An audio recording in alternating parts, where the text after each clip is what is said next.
noches. Bienvenido a mi ciclo.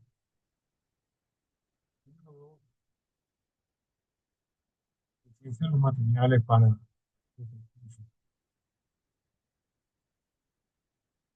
Indica si se escucha.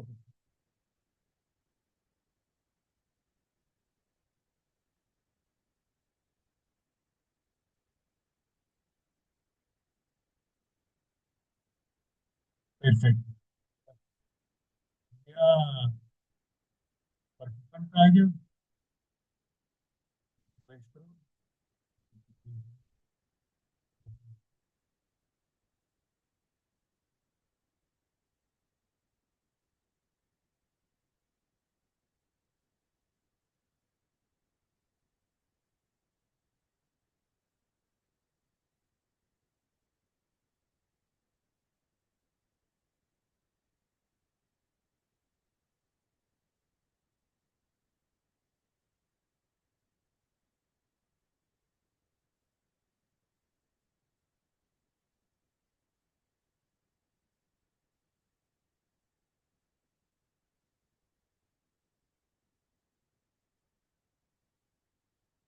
Hoy estaremos hablando de sólido, de teoría electromagnética.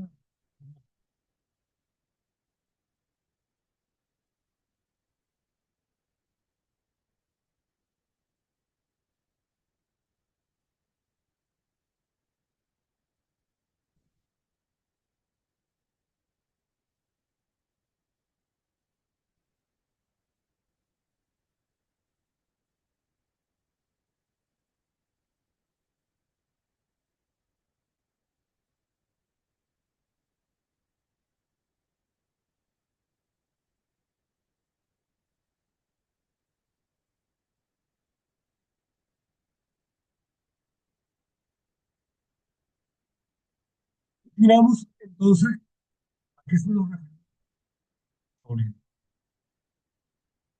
No es más que una mezcla más gases de átomo en un estado sólido. Como vemos acá, vemos un vaso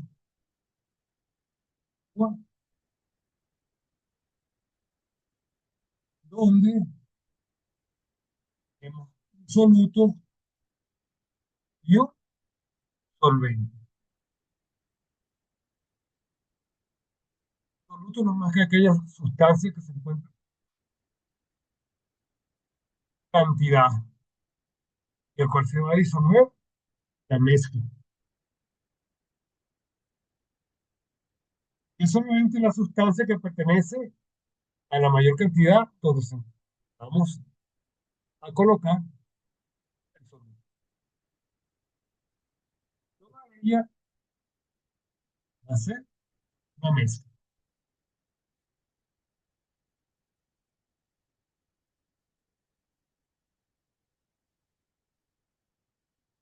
Nuestra estructura general de las soluciones sólidas tiene cuatro características. Ambos elementos deben ser completamente solubles, visibles. ¿Sí? Solubles. Tenemos soluciones primarias,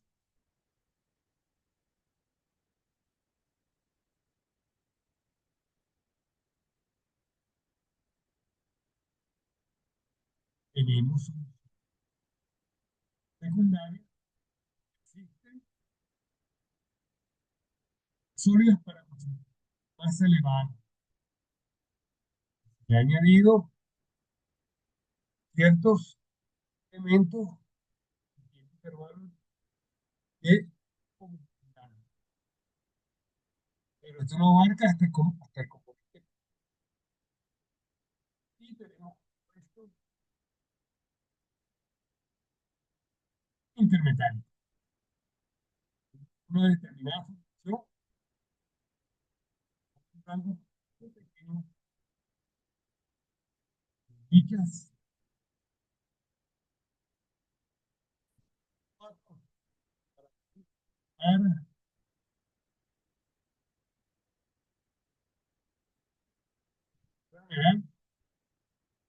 Relaciones sólidas.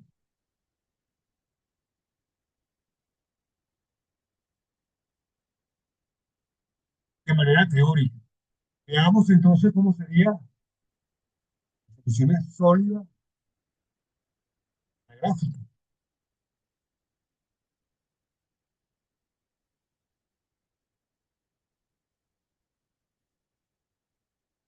Perfecto.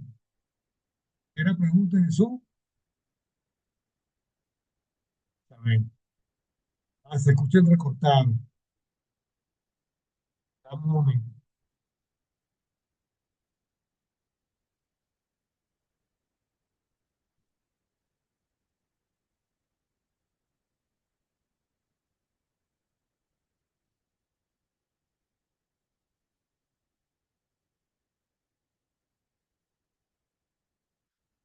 ¿Me escucha mejor acá? Por favor. Y lo vemos entonces.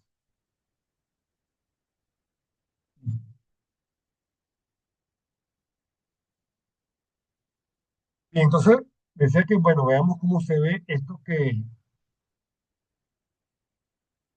estamos acá, cómo sería de manera gráfica dicha composición.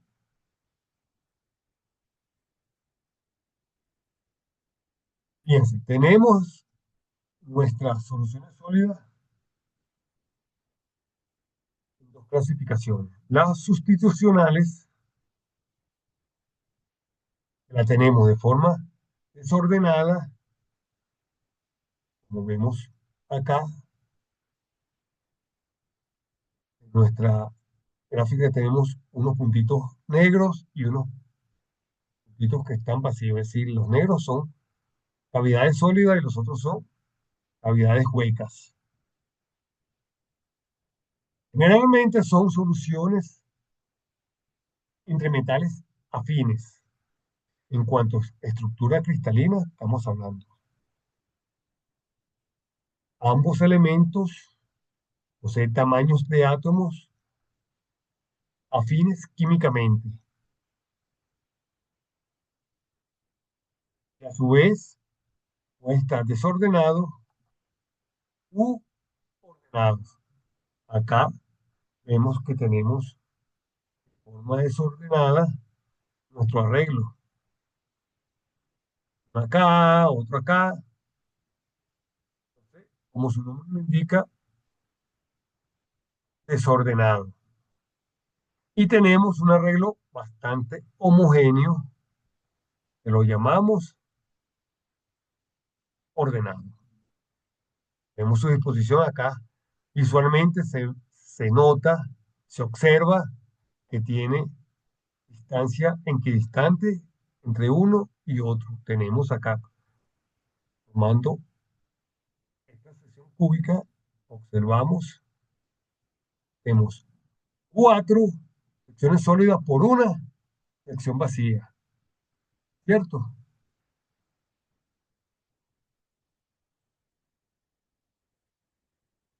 Tipo tablero de ajedrez, exactamente. Esto lo que me va a generar, o lo que significa es que la combinación de elementos, estos átomos, se insertan de forma ordenada uno con otro o de forma aleatoria. Y todo va en función de la solubilidad de los componentes y de la temperatura a la cual se está presentando la mezcla. Lo vamos a ver más adelante. Listo. Y tenemos la intersticial. Fíjense cómo ella se enmarca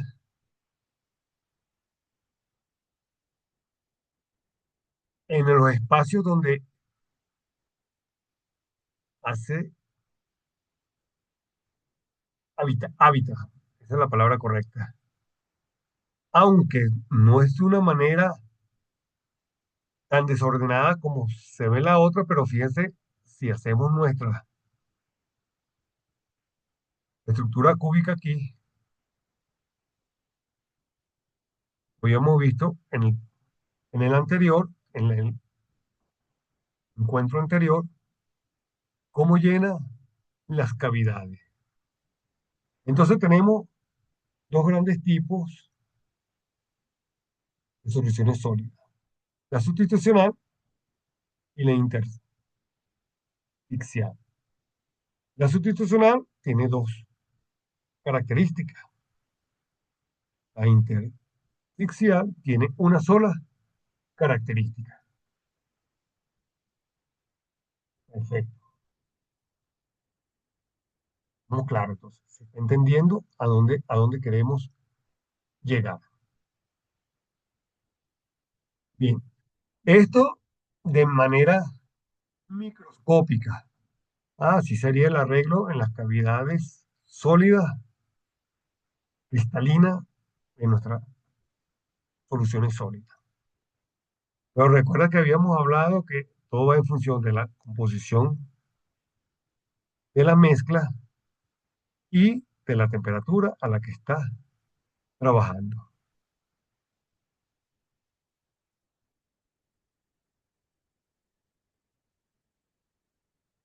Perfecto. Bien, estos arreglos presentan deformación en la red cristalina. Puede ser de compresión, puede ser de expansión. Esto puede ser centrado en ambos casos o no. Veamos nuestra próxima lámina. Fíjate, la formación cristalina tenemos que está tensándose, se está uniendo. Esto es la famosa intersticial. La otra genera una distorsión saliendo. Y esa distorsión que está saliendo de la parte superior hacia la parte de nuestro plano, está tensando de manera opuesta. Acá se hunde y acá sale.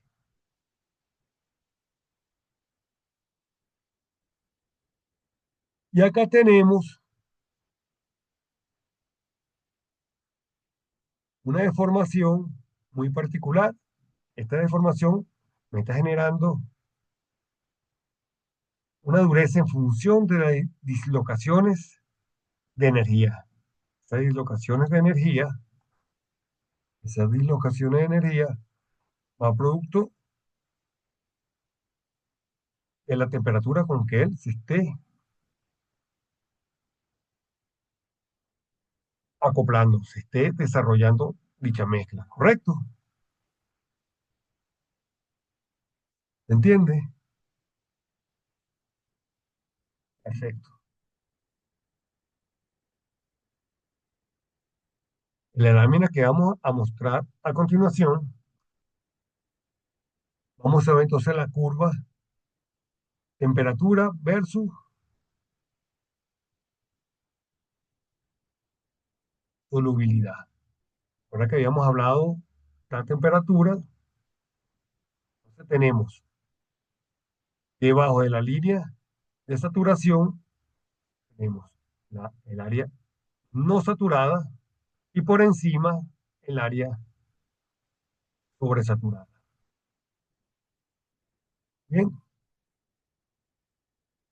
acá vemos que tenemos una solubilidad ilimitada, es decir, es completamente soluble entre sí. Estamos sobre la curva, como se observa acá, ilimitada. Pero si, por caso contrario, es limitada, no la sustancia resultante no es completamente soluble. Entonces depende entre la concentración que tenga de soluto. Esto ocurre para los líquidos y sólidos o ocurre para los sólidos en cuestión. Como el caso de la primera lámina, teníamos un vaso de agua y le añadíamos sal. Entonces, dependiendo de la concentración del soluto, podemos tener una completa solubilidad o una solubilidad limitada, ¿correcto? Eso se ve si nosotros, si en el caso del líquido, tenemos el recipiente, tenemos el soluto y el solvente, y si es limitada, vemos que se presenta en el fondo hay un estancamiento, ¿sí? Entonces sería, estamos en presencia, si se presenta este estancamiento, estamos en presencia de una solubilidad limitada, porque hemos añadido mayor cantidad de soluto. Caso contrario, si el colocable desaparece y está completamente repartido el soluto en el solvente, estamos en presencia de una solubilidad ilimitada. ¿Correcto? ¿Se entiende? Ok.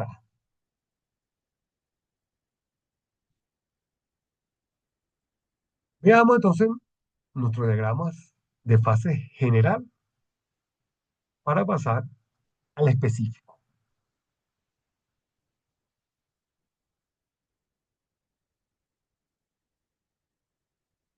Bien,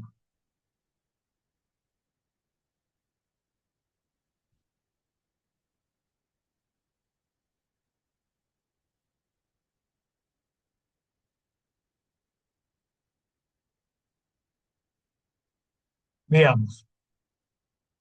Tenemos un diagrama, tenemos una fase, por supuesto, tenemos temperatura, tenemos la composición. ¿Qué es la composición? Un material A o un elemento A y un elemento B. Entonces tenemos el elemento A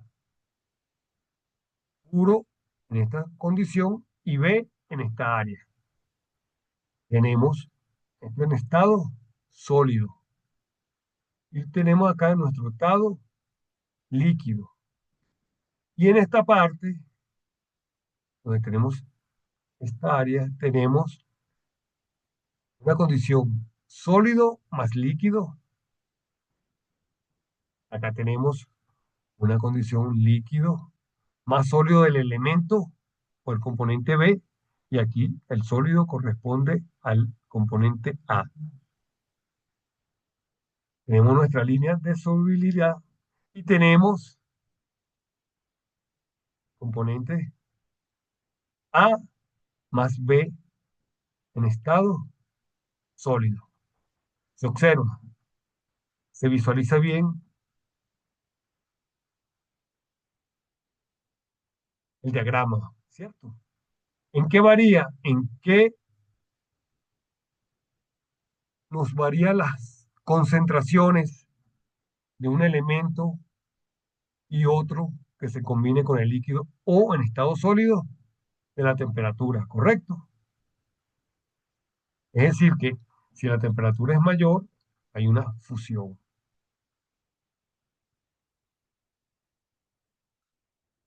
En el caso de nuestro diagrama, que está acá a la derecha, tenemos una composición en estado líquido más sólido del componente B. Acá tenemos sólido de A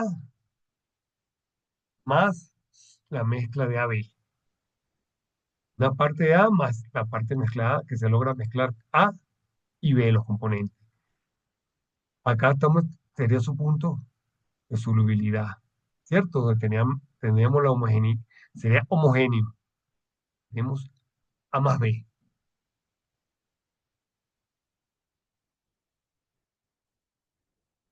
Ah, perfecto, ¿cierto? Se está entendiendo. Entonces, tenemos temperatura y tenemos la composición. Y acá tenemos entonces nuestra parte de mezcla A, B, más la parte que no se ha mezclado de B. Esta composición, acá entonces tenemos nuestro punto de equilibrio. Esta composición sería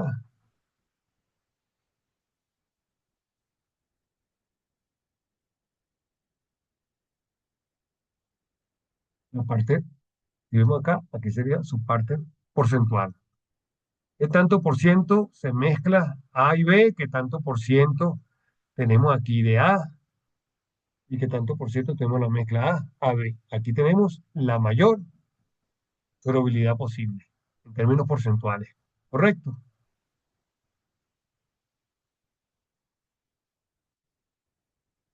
Bien,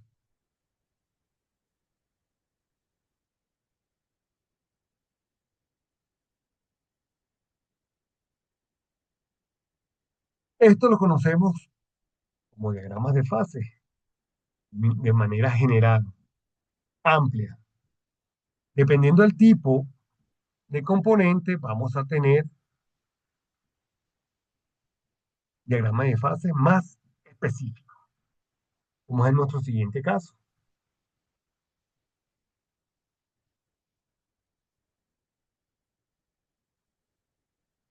Tenemos nuestro famoso diagrama de fases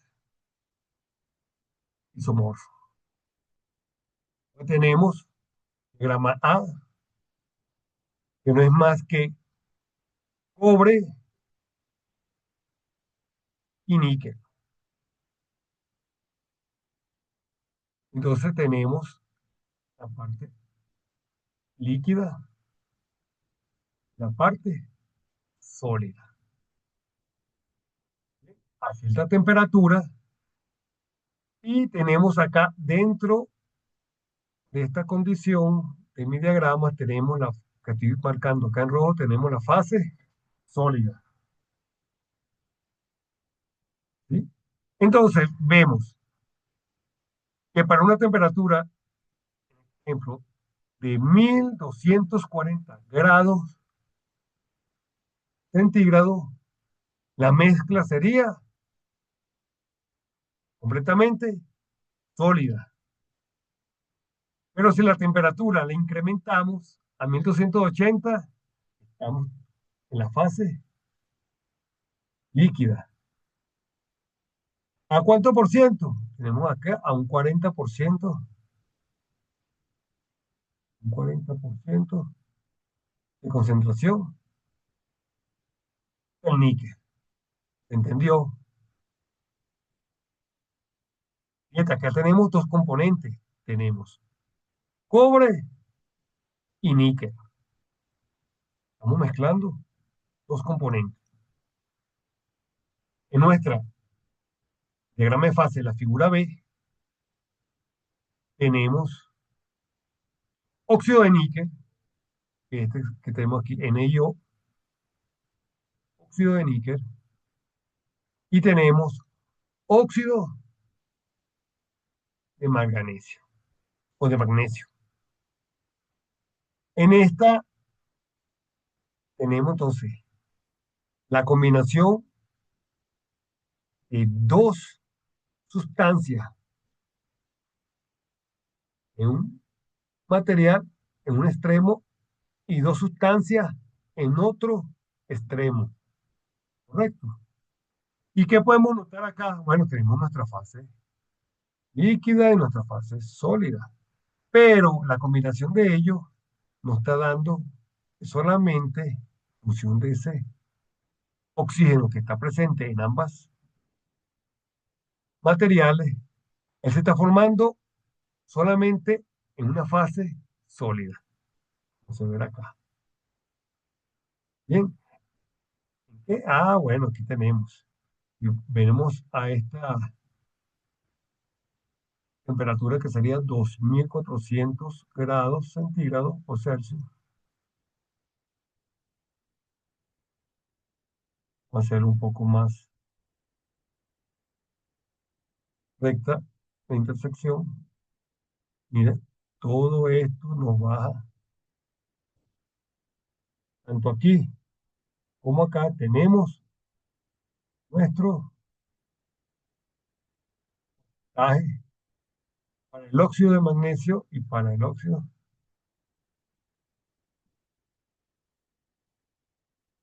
de níquel. ¿Correcto? ¿Se entendió?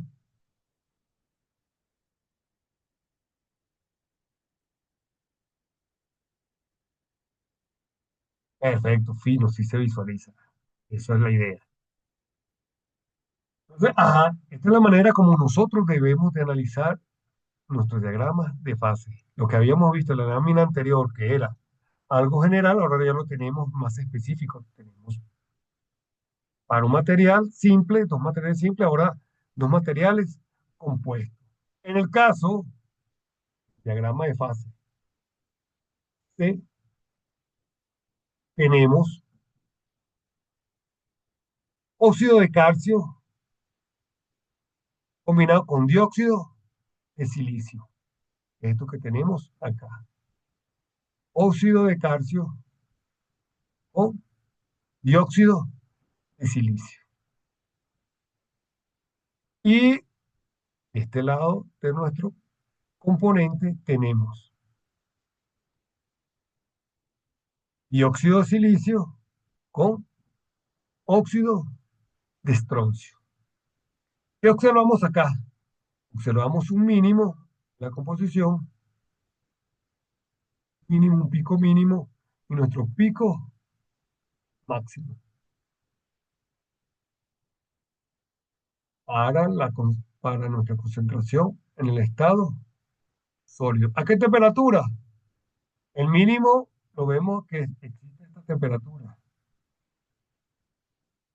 Este es 1500, este es 1400. Acá podemos decir que sería como 1480. O 1480. Correcto. Y acá, si tenemos 1600 y este es 1500, podemos decir que, bueno, aquí tenemos para 1550 y aquí para 1590, 80, 1590.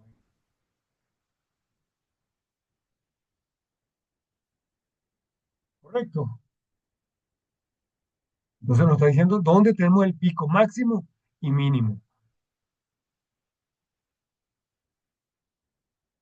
Y para nuestra diagrama de fase, la figura D, tenemos titanio y tenemos plomo. También tenemos nuestra fase máxima aquí y nuestros picos mínimos. Entonces, ¿dónde tenemos las concentraciones? Aquí al 20%, aquí más o menos se nos va como el 50% para la fase máxima, el punto máximo. Fíjate que súper estrecho allí. Bueno, yo lo estoy haciendo en mano alzada y bajamos acá, nuevamente como 50%, casi 50%, casi, casi. O sea, ¿dónde tenemos dónde es máximo? A, a los 400 grados, aproximadamente una solubilidad del 50% para ambos materiales. Correcto. Entonces, acá sería la forma de lectura de nuestros diagramas de fase para dos elementos simples o elementos combinados, compuestos. Es prácticamente lo que estamos pidiendo para la interpretación en los ejercicios. Le estoy indicando. Bueno, ya nos falta poco, nos quedan 10 minutos. La curva de solubilidad, hierro-carbono. Fíjate que tenemos una temperatura de 1145 grados centígrados para el hierro y se disuelve al 2%. Nos dice que se disuelve el 2% con el carbono. ¿Sí? Esto que tenemos aquí llega y baja la curva al 2%. Luego esa medida disminuye por una absorción del carbono a una temperatura de ¿cuánto? Aproximadamente 721 grados centígrados. Y de allí disminuye bruscamente la solubilidad y solo se puede disolver después a esta temperatura mucho más baja que la inicial es 1145, solo se puede absorber un 35% de esa mezcla, ese 0,035 que aparece allí. Entonces el carbono se observa en la línea que llamamos P aquí, línea P. Es decir, que si ese P puede disolver el 0,9% del carbono, apenas el 35% del carbono es motivado a una disminución brusca en la solubilidad, alrededor de los 721 grados centígrados, que es esta temperatura aquí. Es decir, tiene una buena solubilidad a esta temperatura, pero si la temperatura disminuye, aquí tenemos un 0,9%, cae drásticamente en función de qué, de esta temperatura.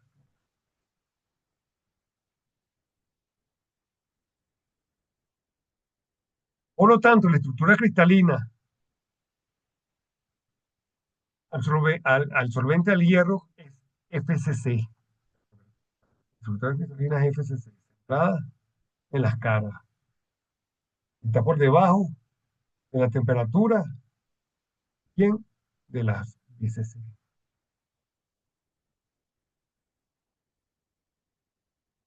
¿Correcto? ¿Se entendió?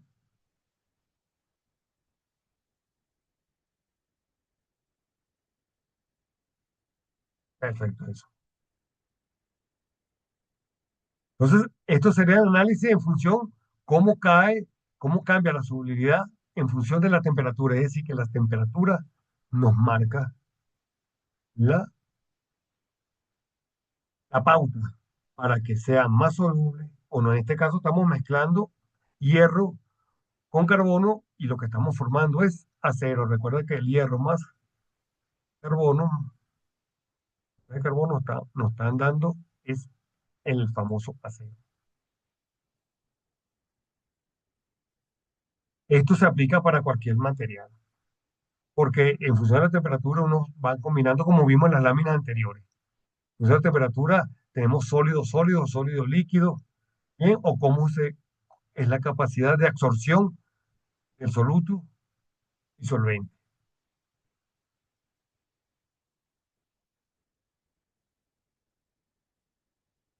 Bien, acá la regla de la palanca no es más que un método empleado para conocer el porcentaje de la fase sólida y líquida presente en una aleación. Como habíamos visto, ya tenemos un compuesto A, un material A y un material B. Tenemos condición sólido y condición, perdón, líquido y condición sólido. Aquí tenemos la temperatura para el punto A, temperatura, y la temperatura para B. Entonces tenemos la condición en líquido de C, material, y la condición en sólido. Tuvimos en nuestro porcentaje siguiente a esta temperatura, de aquí, tenemos condición líquido, que es lo que estamos marcando acá, la condición líquida, y aquí la condición sólida.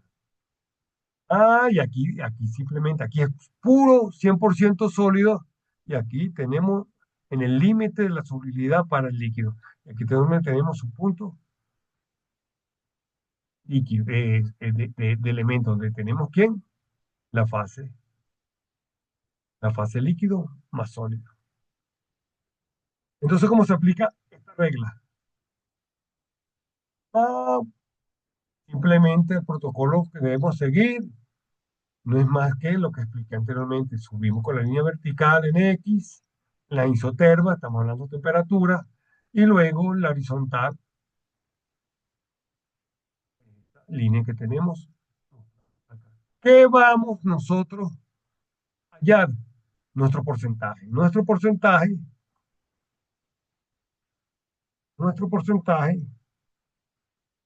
está dado para la condición líquida y la condición sólida. ¿Bien? Entonces, no es más que la diferencia. La condición sólida, que es esta, menos la líquida, dividido para la sólida menos la líquida. Igual análisis para el caso de la condición sólida. Y de esta manera podemos calcular el porcentaje de una fase como diferencia o como la diferencia del 100% de una con respecto a la otra fase. ¿Bien?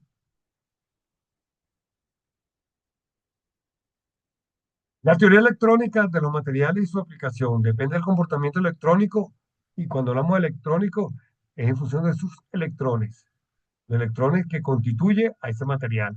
Y las propiedades físicas corresponden a si son conductores o semiconductores. ¿De qué? De esas condiciones electrónicas. Acá tenemos entonces nuestra nube electrónica, tenemos el núcleo, tenemos el protón, tenemos electrón, neutrón, perdón, y tenemos el electrón. Sabemos que estas son las propiedades de la materia o del elemento. Bien, entonces veamos algunos ejemplos de los conductores aislantes. Fíjense, el oro, un conductor, tenemos un semiconductor. ¿Cuál es el comportamiento? Comportamiento, fíjate cómo es el flujo de electrones, no tiene restricciones. Un semiconductor tiene restricciones en el fluido. Y tenemos el aislante, el cual es completamente distorsionante, no permite el fluido. Entre los aislantes podemos tener la baquelita, materiales con que se fabrican los termoresistores. Y los semiconductores, bueno, tenemos silicio en algunos de los casos. Correcto. Entonces, las propiedades de estos materiales van en función de su composición química. Correcto. ¿Y cómo se comportaría? Recuerden que estos conductores o semiconductores van a generar lo que nosotros conocemos como campo magnético o campo eléctrico. Vemos en la siguiente lámina. Campo magnético, piense que son perpendiculares, y campo eléctrico. El campo eléctrico lo conocemos como el famoso E.